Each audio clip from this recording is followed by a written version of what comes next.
नमस्कार दोस्तों, आप सबका स्वागत है। आज हम पढ़ने वाले हैं पृथ्वी की गतियाँ। पृथ्वी की गतियों से संबंधित मैं क्वेश्चंस आपके लिए लेकर आया हूँ। कुछ क्वेश्चंस हैं वो इजी हैं और कुछ क्वेश्चंस हैं वो डिफ़िकल्ट हैं। तो एग्ज़ाम की दृष्टि से इजी और डिफ़िकल्ट दोनों प्रकार के क्वेश्चंस हम देखेंगे। तो शुरू करते हैं। तो क्वेश्चन है, बहुत ही आराम से सोच समझ कर देना उत्तर। पृथ्वी अपने कक्ष की सतह से कितनी डिग्री का कोण बनाती है? पृथ्वी अपने अक्ष की सतह से कितनी डिग्री का कोण बनाती है? Option A 23.5 degree, option B 33.5 degree, option C 90 degree और ऑप्शन डी 66.5 डिग्री।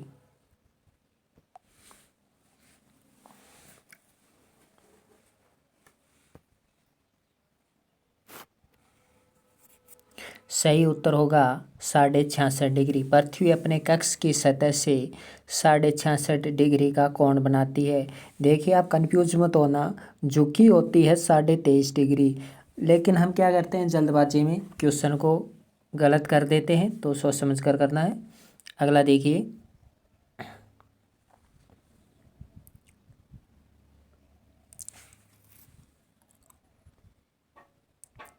किस तरह से झुकी होती है ये आपको मैं समझा देता हूँ। देखिए, ये है पृथ्वी और ये देखिए यहाँ पे ये प्रदीप्त वर्त, ये हो गए प्रदीप्त वर्त, और ये देखिए 23.5 डिग्री। तो ये देखिए, ये तो है 23.5 डिग्री, देखिए झुकी हुई है, और लेकिन कोण बनाती है, देखिए यहाँ पे देखिए कोण बनाती है, तो ये कोण बनाती है 66.5 डिग्री का। आगे देखते हैं, पृथ्वी अपने कक्ष की सतह से कितने डिग्री, ये हम देख चुके हैं। नेक्स्ट देखिए, प्रदीप्त वृत्त कहते हैं, 2 नंबर 4 नंबर,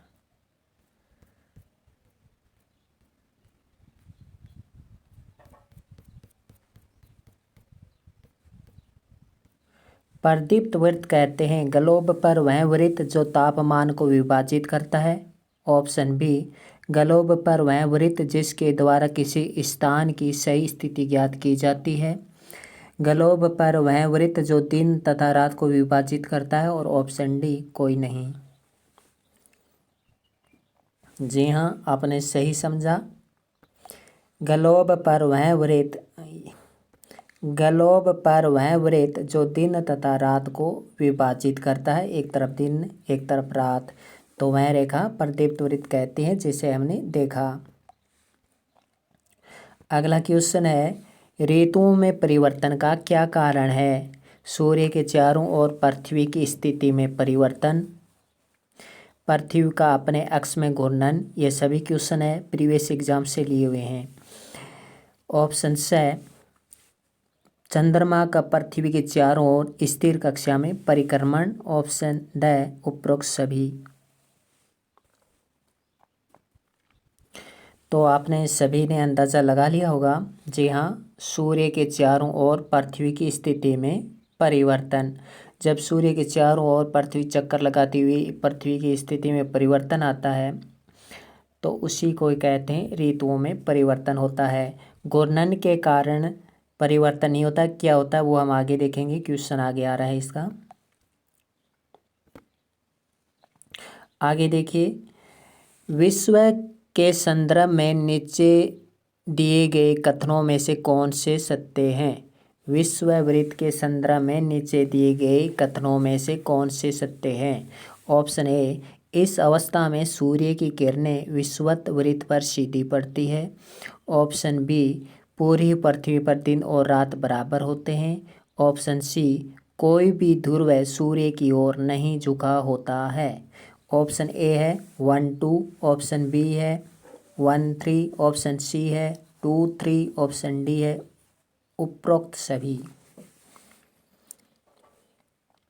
तो विश्व के बारे में हम बात कर रहे हैं, तो विषुवत वृत्त के बारे में हम बात कर रहे हैं, तो इस अवस्था में सूर्य की किरणें विषुवत वृत्त पर सीधी पड़ेगी, राइट। दिन रात बराबर होंगे जब विषुववृत्त पर सूर्य की किरणें सीधी पड़ेगी, राइट। और कोई भी ध्रुव सूर्य की ओर नहीं झुका होता, अगर झुका होता तो सीधी क्यों पड़ती, उस पर भी प्रभाव पड़ता। तो ये ऑप्शन सभी हो जाएगा। अगला क्वेश्चन देखिए, सूर्य के चारों ओर एक स्थिर कक्षा में पृथ्वी की गति को कहते हैं। सूर्य के चारों ओर एक स्थिर कक्ष में पृथ्वी की गति को कहते हैं। ऑप्शन ए परिक्रमण, ऑप्शन बी घूर्णन, ऑप्शन सी ए व दोनों, या ऑप्शन डी कोई नहीं। तो सूर्य के चारों ओर पृथ्वी की गति को क्या कहते हैं, इसे हम परिक्रमण कहते हैं। आंसर आ गया, साथ में आपको पता भी होगा। नेक्स्ट देखिए, पृथ्वी पर दिन रात बराबर होते हैं 21 जून व 23 सितंबर को। ऑप्शन बी 21 मार्च व 23 सितंबर को, ऑप्शन सी 22 जून व 21 सितंबर को, ऑप्शन डी 22 सितंबर व 21 जून को।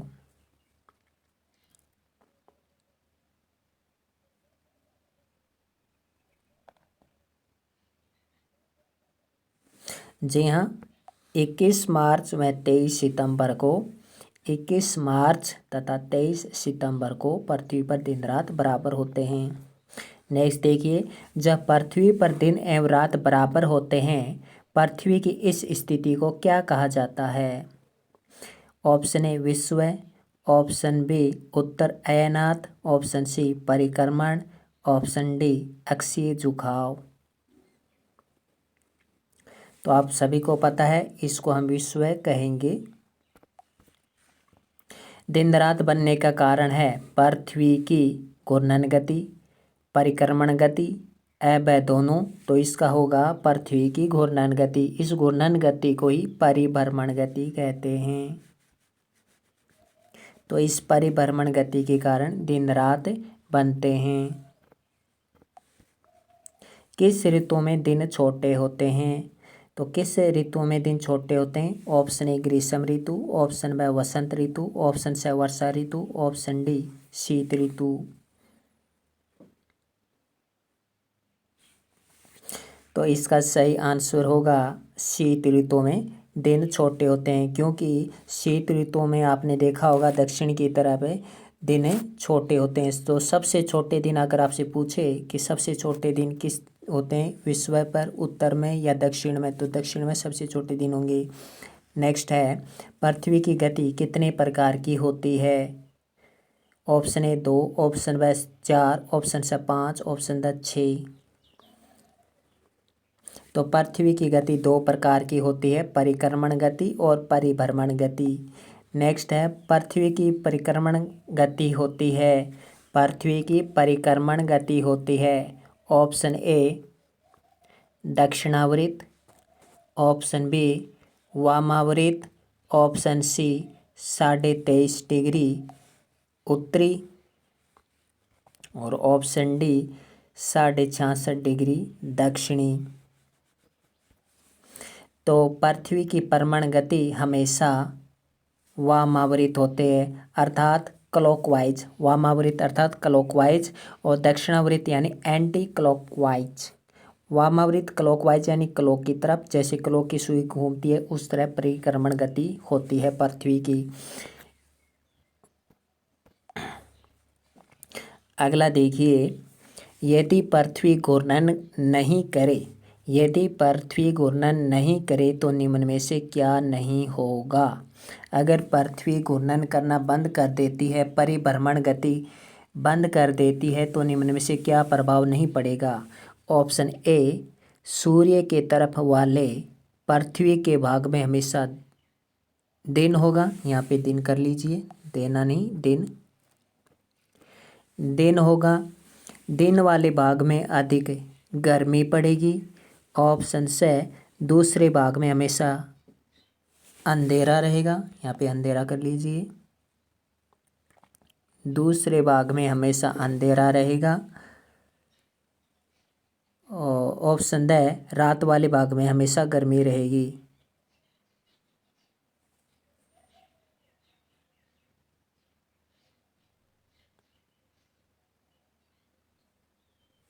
तो देखिए क्या क्या फर्क पड़ने वाला है अगर पृथ्वी घूर्णन नहीं करती है। तो देखिए, अगर पृथ्वी घूर्णन नहीं करेगी तो सूर्य के तरफ वाले पृथ्वी के भाग में हमेशा दिन होगा। जो सूर्य की तरफ जो भाग है उसमें हमेशा दिन होगा। दिन वाले भाग में बहुत अधिक गर्मी पड़ेगी। तीसरा, दूसरे भाग में हमेशा अंधेरा रहेगा। ये भी है, ये तीनों ही होंगे। लेकिन रात वाले भाग में हमेशा गर्मी रहेगी, ये सही नहीं है। रात वाले भाग में हमेशा सर्दी ही रहेगी, गर्मी नहीं रहेगी। अगला क्वेश्चन देखिए, अपने परिक्रमा पथ पर पृथ्वी सूर्य के चारों ओर किस माध्य वेग से चक्कर लगाती है? किस गति से चक्कर लगाती है?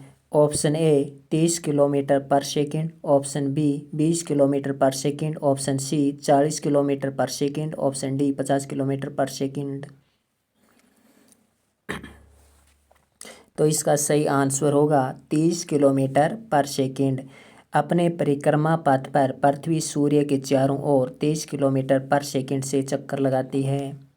अगला है, पृथ्वी सूर्य के चारों ओर चक्कर लगाती है, इस सिद्धांत को प्रतिपादित करने वाले व्यक्ति कौन थे? Option A Galileo, option B Copernicus, option C Albert Einstein, option D Newton.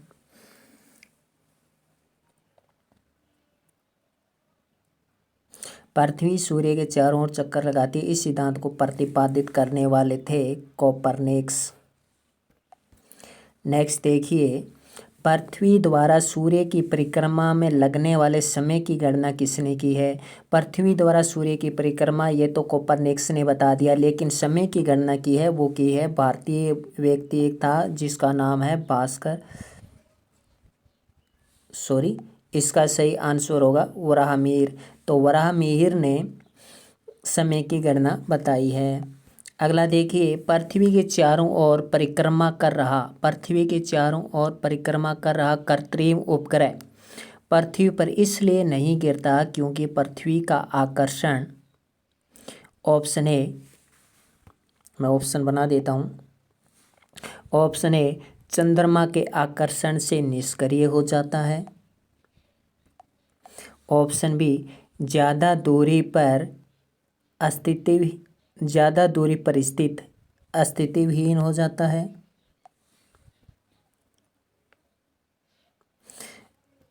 Option C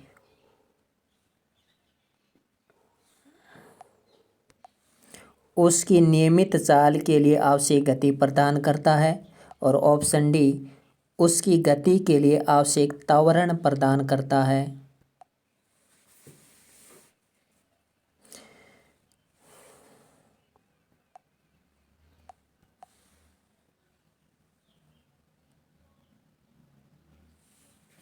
बताइए, चंद्रमा के आकर्षण से निष्क्रिय हो जाता है, ज़्यादा दूरी पर स्थित अस्तित्वहीन हो जाता है, ऑप्शन सी उसकी नियमित चाल के लिए आवश्यक गति प्रदान करता है, ऑप्शन डी उसकी गति के लिए आवश्यक त्वरण प्रदान करता है।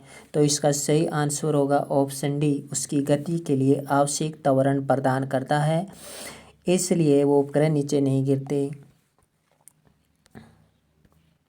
तो ये तो था बहुत ही महत्वपूर्ण पार्ट। इसमें हमने इजी और डिफ़िकल्ट दोनों प्रकार के क्वेश्चंस लिए हैं। आई होप आपको इनसे ज़रूर मदद मिलेगी। धन्यवाद।